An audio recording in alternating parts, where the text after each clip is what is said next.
ପାଖରେ କାର୍ଯ୍ୟକ୍ରମ ସମସ୍ତ କାର୍ଯ୍ୟକ୍ରମ ଶାନ୍ତି ଶୃଙ୍ଖଳାର ସହିତ ଚାଲୁଛି।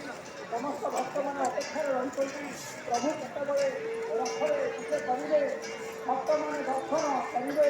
ଏ ଏକ ଆନନ୍ଦର ପର୍ବ, ଉତ୍ସାହର ପର୍ବ। ତେଣୁ ଏହି ଆନନ୍ଦ ଉତ୍ସାହର ଏହି ପବିତ୍ର ଗୁରୁସ୍ଥାନ ରଥଯାତ୍ରା ଆଉ ଅଳ୍ପ ସମୟ ମଧ୍ୟରେ ଆମର ଏହି କାରଣ ଯେଉଁ ରହିଛି କାରଣ କାର୍ଯ୍ୟକ୍ରମ